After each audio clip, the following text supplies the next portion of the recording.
ఈరోజు కొత్తపల్లె పంచాయతీలో ఎఫ్జీ కళ్యాణ మండపం ఎదురుగా ఆటోనగర్ పక్కలో శివాలయానికి సంబంధించి 1 ఎకరా 34 సెంట్లు స్థలం భూమి ఉంది. ఈ భూమిని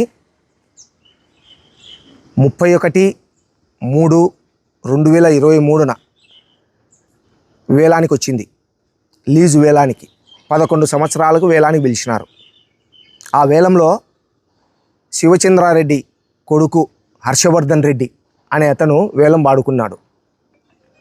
తక్కువ అమౌంట్కు 1,15,900 రూపాయలతో పాడుకున్నాడు. పాడుకున్న తర్వాత ఇది అన్యాయంగా శివచంద్రారెడ్డి పాడుకున్నాడు వాళ్ళ కొడుకు పేరుతో అనే ఉద్దేశంతో మాజీ ఎమ్మెల్యే గారు అప్పట్లోనే దీనిపైన ఒక పిటిషన్ పెట్టాడు, దీన్ని రద్దు చేయండి అని.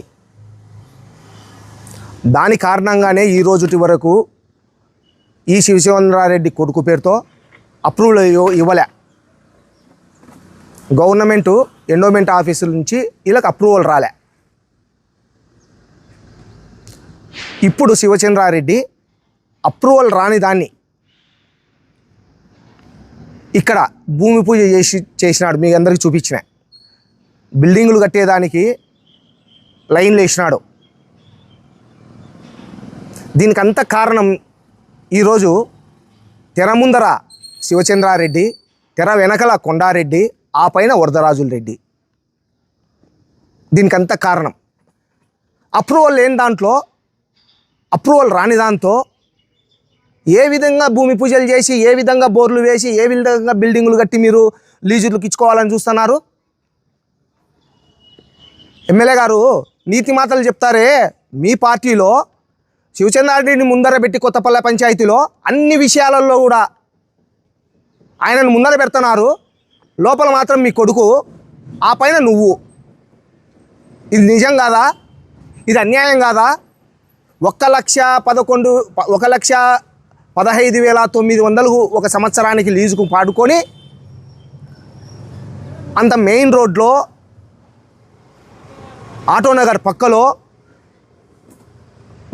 లక్షలు విలువ చేసే, కోట్ల రూపాయలు విలువ చేసే భూమిలో సంవత్సరానికి 1,15,000 ఎట్లా మీరు ఈరోజు అనుమతిస్తున్నారు? అధికారులు ఏం చేస్తున్నారు? మీ పాలక మండలి ఏం చేస్తుంది? అన్యాయం కాదా ఇది? శివచంద్రారెడ్డి ఎక్కడ చూసినా ఏం చెప్తాడు? కొండారెడ్డి పేరు చెప్తాడు. నువ్వేమో బయటకు వచ్చి ఎమ్మెల్యే గారేమో నీతి మాటలు. నిన్న పోయినాం మేము, ఒక బెజవాడ మురళి అనే అతను కూడా అబ్జెక్షన్ లెటర్ ఇచ్చినాడు ఈఓ గారికి.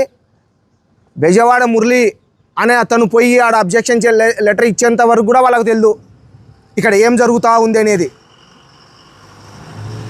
తెలిసి తెలియనట్టు మాకేం తెలియదన్నా అని అంటారు. తెలియకుండా ఎట్లా జరుగుతుంది?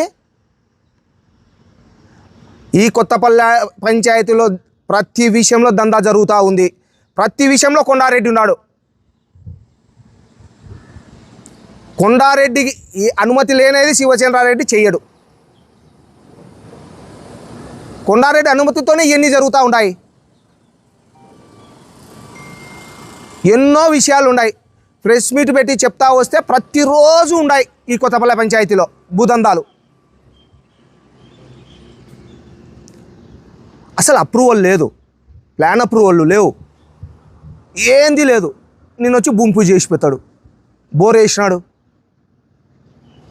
దీనిపైన తక్షణమే రద్దు చేయాలా, తిరిగి దాన్ని టెండర్ పిలిచాలా, శివాలయానికి ఆదాయం వచ్చే విధంగా దాన్ని చూడాలా. ఈ విధంగా ఎవరికో అప్పనంగా కట్టబెట్టేదానికి ప్రయత్నం చేస్తే దీనిపైన మేము కోర్టు కూడా పోయేదానికి సిద్ధంగా ఉండాం.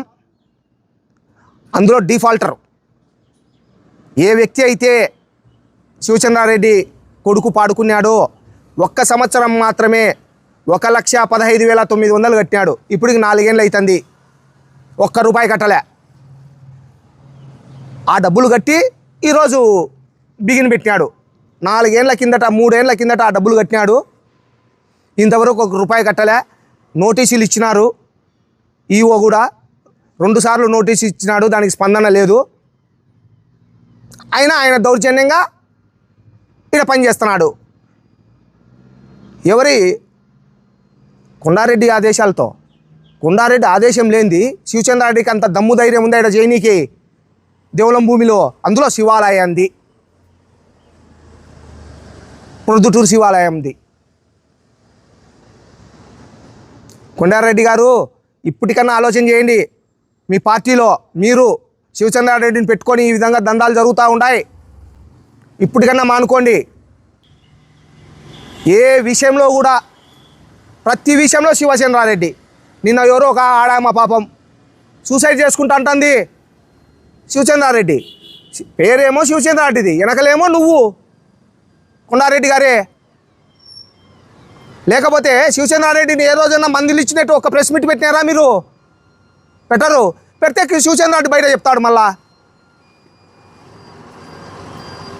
అమృతనగర్ సమస్య, కొత్తపల్లె పంచాయతీలో ఎక్కడికి పోయినా వీధి వీధి ప్రతి ఇంటికి సమస్య పెట్టాడు మీ అన్నదండలతో. ఇప్పటికైనా ఇటువంటివన్నీ మానుకొని దీన్ని వెంటనే రద్దు చేయాలా. రద్దు చేసి మళ్ళీ తిరిగి ఎక్కువ అమౌంట్ వచ్చే విధంగా టెండర్ పిలిచాలా. టెండర్ పిలిస్తే చాలా లక్షల్లో ఆదాయం వస్తుంది. లేకపోతే ఈ ఎకరా 34 సెంట్లను 5 సెంట్లు 5 సెంట్లు 7 సెంట్లుగా ఒక్కొక్క రూమ్గా విభజించి టెండర్లు పిలిచండి. 100 మంది 20 మంది 30 మంది బాగుపడతారు. మా శివాలయానికి కూడా ఆదాయం వస్తుంది. ఒకరికి ఎందుకు అట్ట అప్పచెప్పాలా? కాబట్టి దీనిని ఎండోమెంట్ ఆఫీసర్లు కానీ పై ఉండే అధికారులు కానీ దీన్ని వెంటనే తక్షణమే రద్దు చేయాలా. రద్దు చేయకపోతే మేము కోర్టుకు పోయి దీనిపైన కోర్టుకు వేసే ఆలోచనలో కూడా ఉండాం. కాబట్టి దయ ఉంచి మరొక్కసారి అధికారులకు విన్నవిస్తుండా దీన్ని రద్దు చేయవలసిందిగా ప్రార్థిస్తున్నా.